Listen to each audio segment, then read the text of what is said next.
Police are once again investigating the murder of a teenage man killed in what appears to be a gang-related incident. The latest fatal shooting took place in Stockwell in South London. It means 9 young men have been killed in similar incidents this year in London alone. Let's speak to Nathan John, who's a youth worker from South London.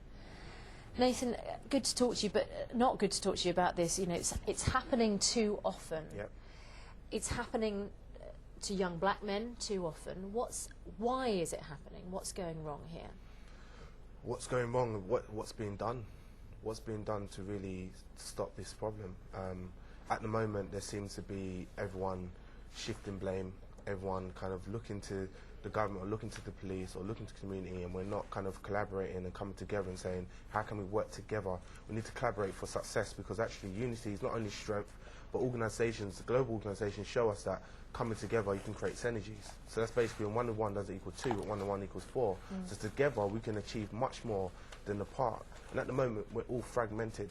Now the community can't function if we're fragmented. We need to come together and try to combat this together. Just on a purely practical note, how are young men getting their hands on knives and particularly guns so easily? It's a market. There's a market. Basically, there's a lot of drug dealing going on. If you're drug dealing, you need to protect yourself, right? Back in the day, knives could have done it. Nowadays, you need a gun because drug dealers have even been robbed themselves. So these drug dealers have got money. There's people who've got guns who are converting unused guns, and it's very easy to get these now. Very, very easy. And you say that everybody needs to work together, but if you've got a situation where some people are getting hold of guns and police have to tackle that problem, yeah, there's going to be an antagonism, isn't there, between the police and certain sections of the community already. How do you then get over that in order to work together? No, you're correct, and I think one of the things we do to get over that is concentrating on building relationships between the police and the community. Now, one initiative I've heard of recently was an organisation called Kicks, who do football in the community, and the police officers actually come and take part. And that's an excellent way of the police officers forming relationships with the kids within the community. And more initiatives like that need to happen. The black community need to become more receptive to the police and more open when these crimes happen. When most of these crimes are going on, there's witnesses, but they don't feel safe. They don't feel that they can come forward and say, look, I know who did it, knowing that the police has got their back. They fear the police. They don't trust the police. Now, and it's that whole, how can you trust someone if you don't have a relationship with them? You have to build a relationship for trust. And that's what needs to happen, and that's what's not happening at the moment. I know that your background, your father was in trouble. How did you manage to resist any temptation, any influence to get involved in gang culture, in drugs, and in violence yourself? Because it takes some strength of character to do that when that's already in your environment. Yeah, no, you're correct. And to be honest with you, I started off not resisting. I started off going down the path my dad went down. I started failing at education, started hanging around the wrong crowd, started to smoke when I was like 8 or 9.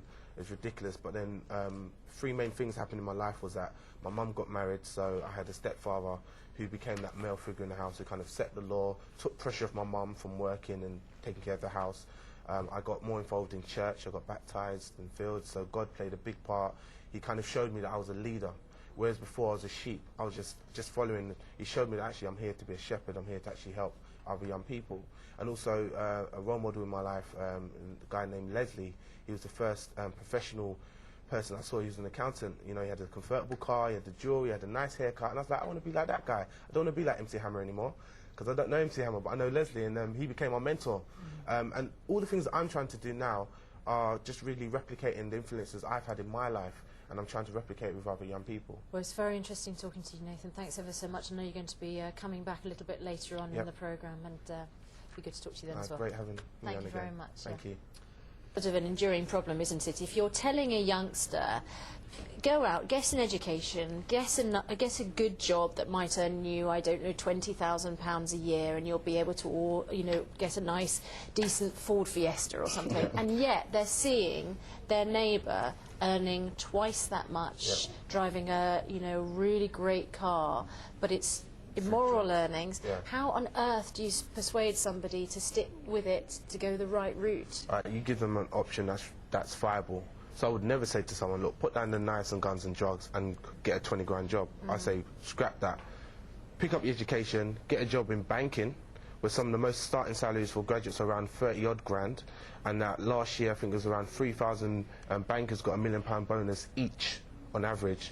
That's what I tell them. I don't tell them an option that is lower. I give them something that's higher. And I don't actually tell them, I show them. So I bring them to these organisations where these guys are making these money. For instance, I'm doing something with Barclays Capital in a few weeks' time, where students will be coming into one of the largest banks in the world and speaking to employees who are earning big money, 6 figures. Yeah, we don't tell them 20 grand, Fast 15 grand, outlets, none of that. No no. MacD's, Tesco's, we don't do that unless it's boardroom. Darryl, who are the influences that people actually listen to on the street? Is it the police? Is it councillors? Who is it? Or none? There's no control on the street right now. Streets are a mess. There is no control. No, police doesn't have a say. Police know they don't have a say. Community leaders, they don't have a say. Basically, the streets are run by the kids. And the only thing you can say to them is just don't do it that way. Like my neighbourhood itself, I come from Clapton Park Estate. They call it Bang Bang, and we have the most under 16s on that estate. And there's not a corner you can go to where you won't see 16-year-olds. Now, you tell me who's running that estate. You know what I mean? And it's a frightening concept to that. Most estates in the inner city area are run by the youths. To most of them now, they've been ASBO'd off the estate. They're not allowed to come to their own home. And it's epidemic proportions. It's a mess. Yeah, it's a kind of grim vision you're providing, but with some hope. Nathan and Darryl, thanks very much indeed for joining us. Yeah, good to see you.